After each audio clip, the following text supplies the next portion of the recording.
Hello, hello, hello, and welcome back. It's the end. It's done. We have finally found our winner of RuPaul's Drag Race Down Under season four, and we are so thrilled that it is the one and only, the very incredibly weird Lazy Susan. Hello, darling. Hello, hello. Thank you for that beautiful intro.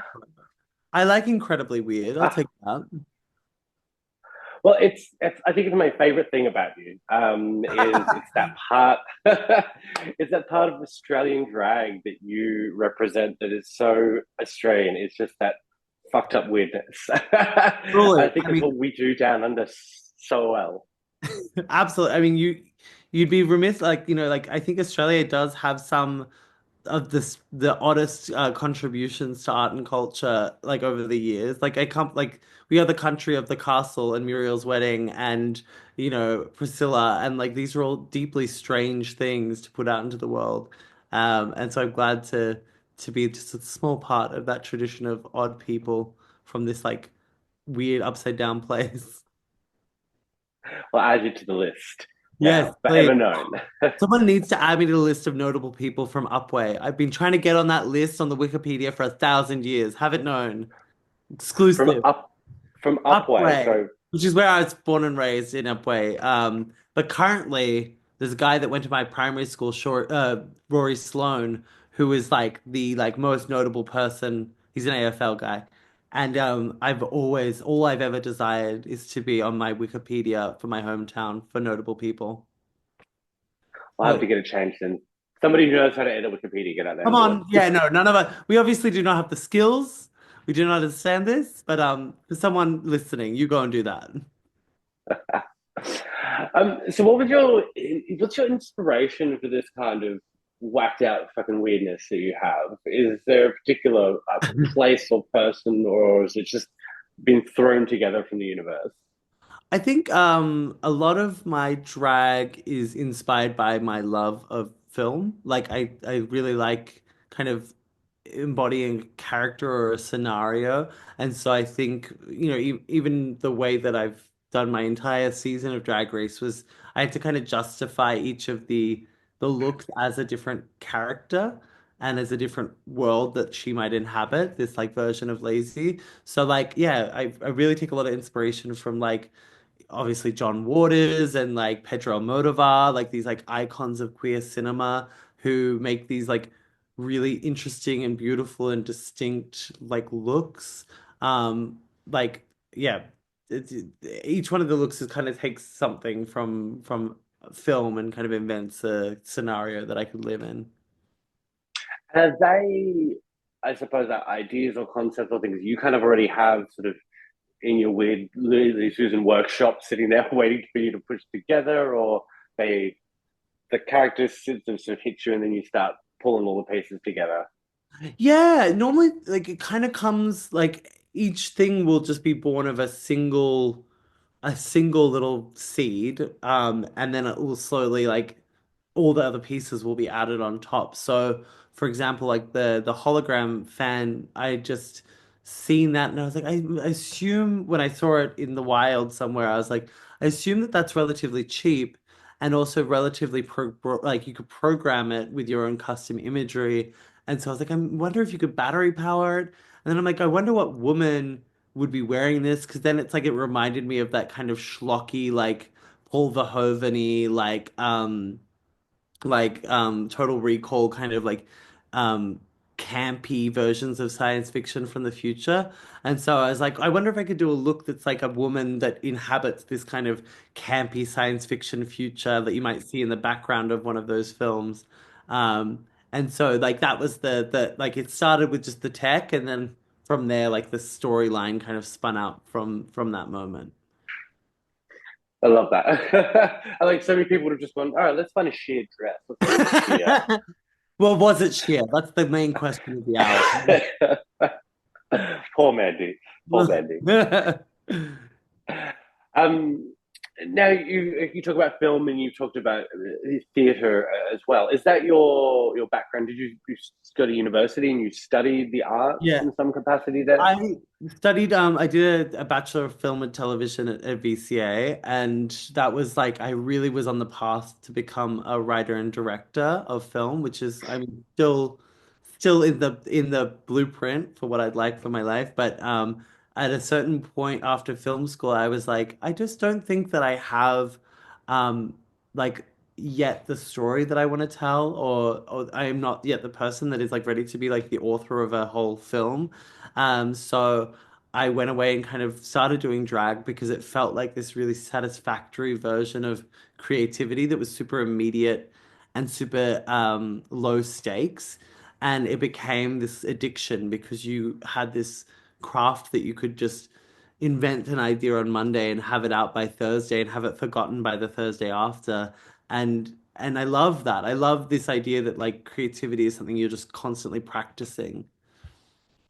That's gorgeous. I love that. um, and your parents, I remember, said you. I remember you said were theatre people. You said they met in the theatre as well. Um, no, I was correct. It was your audition video we saw. Your parents were in Yeah. it, one of your early ones. Yes. That must have been back in season one.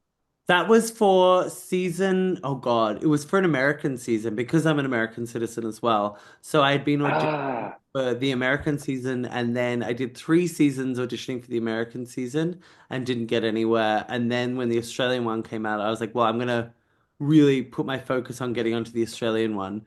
And so that's how I ended up auditioning 6 times for this show. Um, but yes, that was back in like 2017. I think was the first time I auditioned. So I think that might have been like season 9 or something of Drag Race America. oh wow. Yeah. And it was very beautiful seeing your parents being a part of that video. And then obviously hearing that mum is no longer with us. Do you think she would have loved what she saw on the show? No, I absolutely hated it. She's much more of a vibe girl, I think. No, I think absolutely. The experience of growing up with creative people is a really unusual thing, I think, for queer people to hear because they were super supportive of of of what I wanted to do, like of who I wanted to be, but they also had very high standards. So, I think people think that it just ends with like this binary idea of like whether your parents support you or not. But what it begins once they like support your art and then start holding you to standards of like, well, then it should be like this, and like how can you make it as good as possible, and how can you really flesh out your ideas and have them be fully realized. And I think that that definitely comes from my mum and dad, and I think that that's the thing I'm most proud about the show is that people look at the things that I delivered and they say, wow, that it seems like you really are someone who's able to take something from conception all the way to execution, and that is a trait that was given to me by having creative parents. Good. They went, right. Okay, you want to do drag, that's fine, but don't be shit at it. Well, I thought my dad has said it many times. He said, "Honey, I don't care what you do, but remember, the audience is not your therapist. They don't give a shit, and they don't want to see you just jerk off on stage. So be funny." Yeah. Oh, I love it. Did he go over all of those outfits with you before you went away and sort of Oh, I'm give never you? asking my father for fashion advice. Absolutely not. No, he's more about the comedy side of things. Yeah, my family is like I'd never experienced like makeup or anything as a kid because my mum would like as a staunch feminist would just be like fuck that bullshit. Like she was like a classic 70s feminist. She was like I'm not putting on any makeup. I'm not like doing my hair or worrying about any of that bullshit. Um and that's really like there's so much of that in Lazy Susan because like the woman that I aspire to be and like think is fabulous and chic is a woman who's like in a pantsuit, like looking like she's worked a long day in the office and like is a bit burnt out. Like to me, that is elevated, chic, fierce femininity. Typical lazy student is all I got to say there. And I love that we never knew what we were going to expect to do too. I think my favorite thing when the season is announced, and they give us all of the list of the queens. Yeah. I don't if I don't know you, I don't look you up. Um, and I do that for a reason because I want to be surprised, and I Yeah. don't. So I'm not going to go and scroll through your Instagram and look through your YouTube videos so that I know about you. I want to be, given it fresh, and that was always so refreshing about watching you. I was like, "The fuck is this?" Uh, and my favorite thing, obviously, when Michelle said to you, "What the fuck is wrong with you?" Uh, That is high praise indeed. it is, it is. I mean, you should just get that on a shirt or something. Um, but I remember that particular comment was in Snatch Game, and that was because you were going to do fucking bar lap, um, and I think we got like only 10 seconds of it, but I was dead. I thought, fuck, she's gonna do this. She's gonna win. Um, Yeah, in retrospect, I've made some terrible choices. Um, but no, that was so like I mean like it's really funny though the weirdness or that kind of idea of weirdness is so interesting when you're already in drag because I'm like we're all cross dressers. Do you know what I mean? Like there's no such thing as weird in drag. Like it just doesn't exist. Like it's kind of weirder to be like I'm the most glamorous lady in the world. I'm like okay, dear, like thank you. Like I appreciate that I love the compliment of it, but I think at the same time I'm like I just don't know. I think it's all pretty fucking weird when you get down to it.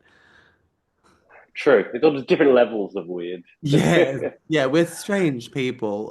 There's no normal drag queen, I'm afraid. Yeah. Doubling back to that strange comment, was with Farlap. I loved it. Why did we not go with Farlap in the end? And we went with drunk Irish Lindsay Lohan. Well, I think I don't know where you're getting drunk Irish from because she's an American woman and I did a dead on impression of her. So, we but the I am a petulant artist, creative person, and it is my right to do the thing that I think is the stupidest and the funniest. And I have always dreamed of doing my incredible Lindsay Lohan impression, and uh, and the fact that I got to do it on national television is a dream come true. And I would sacrifice even a crown for the right to be Lindsay Lohan so authentically. Okay. So you So just loved authentic, her Michael. money. You have money now. I have Um, money. I'm rich. yes, they just give you $50,000, which I'm anticipating will be a while before you get it. But have you got any plans for what's going to happen with your $50,000 due? Absolument. Well, yes, thankfully not taxed, which is amazing. I'm Yeah. absolutely going to buy some nice wine to start, and then I'm going to put some of it into the nest or the seed of a film project that I'm working on, which is hopefully going to be combining my love of film and drag. So watch that space. And then I think like going to use it to fund a bunch of stupid drag projects. As you should. Don't need to put it into house or property or anything. I don't know. Oh God, Drag. no. Let's not Drag. get sensible now. Are you going to take yourself over to any of the upcoming drag cons? I will be at DragCon. I will be there for the whole weekend. I've got a booth, like a window at a booth, and then the rest of the time I'll just be sipping House of Love cocktails and rolling around on the carpeted floor. Beautiful. Is that UK? Is that the one coming up? Yep, yep. Yeah. We're in the UK. Beautiful. Beautiful. Gorgeous. Gorgeous. All right. So I could sit here and keep talking to you 1,000 times over, but however, we must end. Thank you so much for talking to me. It's great to hear all about what goes on inside that amazing brain of yours. And congratulations for an absolutely fucking incredible season. Thank you so much, Michael. I really appreciate that. Take care and have a fantastic day. And I will be back shortly with more of our final four from season 4 of RuPaul's Drag Race Down Under.